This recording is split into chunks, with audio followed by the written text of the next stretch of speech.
설문조사를 했더라고요. 여기 보시면은 하락에 더 집중을 하고 있어요. 우리가 여기서 휘둘리지 않아야 될 부분과 부동산은요 되게 간단한 원리가 있습니다. KB부동산 보고서에서 설문조사를 했더라고요. 여기 신문에서는 중개업자가 63%, 집값 하락, 전문가는 64% 올해도 오를 것이라고 했는데 이 KB의 PB들이 있거든요. PB들도 세 분야의 어떤 분류로 미래를 전망을 하고 앞으로 어떻게 될 것이다 라고 이제 얘기를 했어요. 여기 보시면은 상승에 대한 무게를 수도권과 비수도권으로 나눠서 했어요. 근데 그 내용을 보니까 공급 물량 부족, 그 다음에 대선 후의 정책 변화, 매물 감소, 유동성, 이제 전세 수요 매매 전환, 대체 추세 부족, 추가 상승의 기대감, 이런 게 상승 요인으로 했고, 거꾸로 하락 요인은 대출 규제, 이런 식으로 이제 많이 작성을 했죠. 근데 지금 보면은 전문가는 이제 공급과 이제 정책 변화에 집중을 좀 많이 하고 있는 것 같아요. 유동성, 매물 감소. 예, 저는 여기에 이제 동의를 좀 하고요. 반면에 중개사분들은 어떻게 이제 하락 요인이나 상승 요인들을 봤냐면요. 하락에 더 집중을 하고 있어요.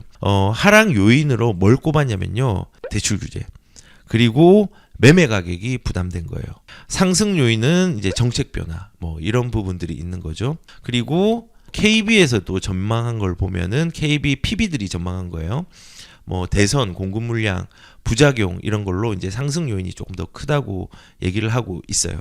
요거는 사실은 좀 의미는 있지만은 현장에 계신 분하고 전문가 딱 중간치로 얘기를 한 것 같아요. 제가 이제 요렇게 이제 여기 내용들을 한번 살펴보면서 이제 느낀 점이 있는데요. 일단은 현장에 있는 사람과 부동산의 전문가들이라든지 시장을 바라보는 관점들이 굉장히 다르다는 생각이 들었어요. 왜냐하면 시장을 바라보는 포지션이 달라서 그래요.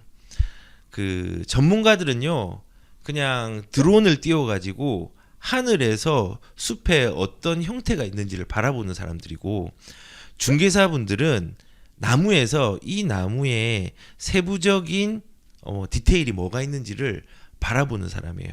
그래서 전문 분야들이 거시적으로나 미시적으로나 현재로나 미래로나 구분돼서 좀 보는 관점들이 다 다르다는 생각이 들어요. 그래서 대부분 부동산 전문가들은 거시적이고 미래의 전체를 조금 가늠해서 예측하는 경향성이 되게 있어가지고 보시면은 이제 공급 부족이라든지 유동성이라든지 대선이라든지 거시적인 부분들의 이제 가격들의 오름 현상들을 좀 예측을 했잖아요. 근데 반면에 공인중개사의 분들은 부동산의 현장에서 이루어지는 나무를 보는 부동산 전문가들이에요. 분명 지역의 전문가고 그 분야가 다른 거예요. 근데 이분들은 실제로 현장에서 거래를 하기 때문에 그 거래되는 현상에서 뭔가를 찾는 거예요. 그렇기 때문에 금리와 대출이 예민할 수밖에 없죠. 왜냐하면 지금 그것 때문에 고생한 사람이 되게 많은 걸 봤기 때문에 이게 계속 일어나면은 문제가 있을 거라 생각을 하는 거예요. 둘 다 중요하다 생각해요. 그리고 KB, PB 같은 경우는 정책에 대해서 조금 민감하게 그리고 현실적으로 두 개가 좀 섞여 있다고 저는 생각이 들었어요. 그런데 이제 저는 여기서 이제 말씀을 드리고 싶은 게 다 맞는 말씀이세요. 중개사 말씀도 맞고 전문가의 어떤 방향들도 맞다고 생각하는데 관점의 차이라고 생각하는데 우리가 여기서 휘둘리지 않아야 될 부분과 좀 변화될 부분들은요. 대출은요. 수없이 변합니다. 수없이 변해요. 지금 대출 규제가 1월 1일부터 DSR이 적용이 됐잖아요. 2억 이상의 대출을 빌리는 사람들에게. 근데 이제 7월 달은 1억으로 축소가 되잖아요. 요것도 1주택자에서는 분명히 저는 바뀔 거라고 생각해요. 그리고 이제 7월부터는 계약갱신 청구권이나 전월세 상한제에 대한 문제들이 이제 가시화되잖아요. 유통기한이 끝났으니까는 이제 거기에 수요자들이 전세든 매매든 선택해야 될 시장으로 나올 거란 말이에요. 그러면서 대출이라는 부분들을 막으면요. 이 수요들을 아마 소화를 못 해낼 수도 있다는 생각이 들어요. 그래서 대출은요. 적어도 다주택자는 모르겠지만 1주택자에 한해서는 분명히 완화가 될 수 있는 가능성이 커요. 그래서 지금 이제 중개사분들은 대출과 지금의 현상에서는 어려울 수 있다라고 판단을 하고 계시지만은 이게 이제 나중에 미래도 현재가 되잖아요. 이제 대출이 완화는 저는 유동성이 있다 생각하니까 이게 만약에 바뀐다고 하고 그다음에 여기에 대해서 대선 후보자들도 완화에 대한 목소리도 높이고 있기 때문에 저는 조금 변화가 있을 거라는 생각도 많이 들어요. 그래서 설문자의 포지션에 따라서 해석의 관점이 달리 나올 수 있고 포지션별로 내가 장단점을 어떤 걸 챙겨봐야 하는지도 살펴보는 게 중요한 것 같아요. 현재의 상황은 중개사의 입장의 설문을 참고하는 게 좋고 미래에 대한 방향성은요 오히려 이제 부동산 전문가들을 경제학자들이나 실제로 이제 거시적으로 본 사람들의 방향을 잡는 게 좀 필요하다는 생각이 들어요. 그런데 이제 참고만 하지 이거에 대해서 상승할 것이다 하락할 것이다에 대한 의견에 대해서는 일일일비하지 않았으면 좋겠다는 생각이 들어요. 왜냐하면 지금 올해에 상승한다 하락한다의 어떤 예측보다 그와 상관없이 내가 물건의 본질의 물건을 파악을 하고 장기 보유를 하면은 문제가 없는 경우가 훨씬 많아요. 특히 이제 뭐 예를 들어서 이런 게 있죠. 지금 저는 지금 이거를 사라는 건 아니지만요. 세종과 대구 사람들이 지금 이제 하락의 기조들이 여기는 분명히 있습니다. 세종도 급하게 올랐고 물량이 작년까지 조금 있었다가 지금 조금 소진됐지만은 가격이 너무 급등을 급하게 했기 때문에 문제가 생긴 부분이 있고 그다음에 대구 같은 경우는 3년 전에 물량이 엄청 많이 나왔고 지금도 물량이 무지하게 많이 나올 예정이에요. 3년 동안에 진짜 지도를 보면은 전부 다 정비 사업들 지금 하고 있어요. 근데 여기서 만약에 장기 보유를 한다고 하면 두 개는 문제가 없어요.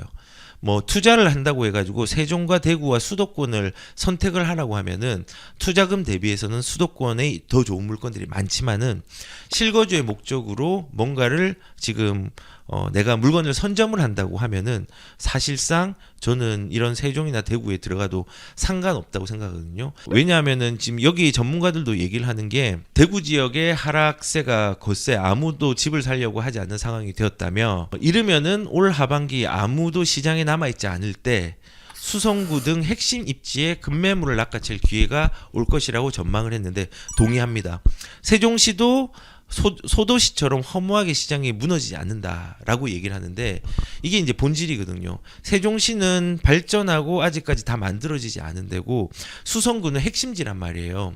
근데 보통 사람들이 가격들이 떨어지고 관심이 없으면요 아무것도 안 하려고 하죠. 근데 오히려 무주택자들이 이런 뭐 이제 뭐 KB에서 뭐 누가 하락한다 상승한다에 대한 부분으로 일일비하는 부분보다는 그런 예측보다는 여기에 상관없이 내가 본질을 파악하고 장기 보유하고 실거주 목적으로 한다면 이런 데 들어가도 상관이 없다는 거예요. 왜냐하면 본질은 변하지 않았어요. 대도시, 광역 이제 200만 그다음에 뭐 세종시 같은 경우는 지금 이제 30만, 40만으로 가고 있지만은 50만, 80만이 될 이제 도시란 말이에요. 여기에 대해서는 사실은 되게 탄탄한 수요층이 있어요. 그리고 관심이 없기 때문에 오히려 기회되는 건요. 보통 투자를 오해하고 계신 게 남들이 사려고 막 움직일 때 나도 급하게 사는 경향이 있어요. 근데 거꾸로 해야 돼요.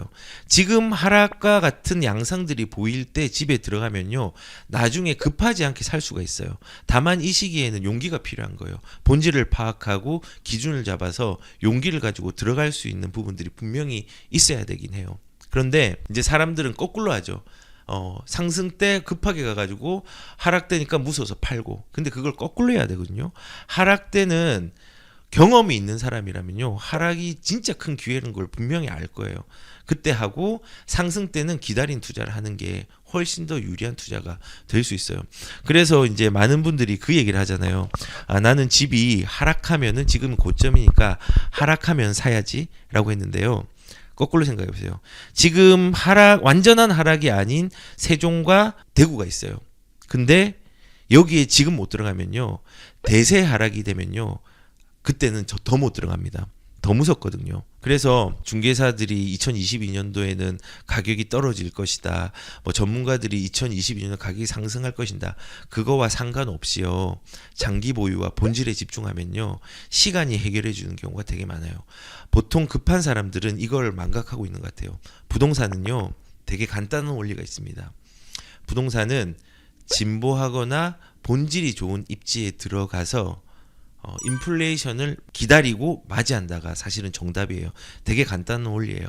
근데 그 원리를 망각하고 주식이 하락하면은 이 손절하는 것처럼 지금 나스닥 주식 장난 아니죠. 뭐 우크라이나 사태 때문에 이제는 주식에서 금 쪽으로 이동하는 사람도 되게 많아지고 하는데 이런 부분으로 이제 사람들이 막 빠지는 거예요. 근데 본질적으로 꾸준히 가지고 있던 사람은 지금 하락이 왔더라도 사실은 아직까지 수익률을 내고 있는 사람이 있거든요. 그래서 그렇게 막 주식의 등락처럼 내가 치고 빠지고 하는 게 부동산이 아니라 우선은 본질에 파악하고 그거를 본질을 파악한 다음에 내가 그거를 인플레이션을 기다리고 맞이하는 거 요거를 장기적으로 생각을 해보면 좀 의미 있는 결과들이 나에게 돌아올 거라고 저는 생각이 들어요.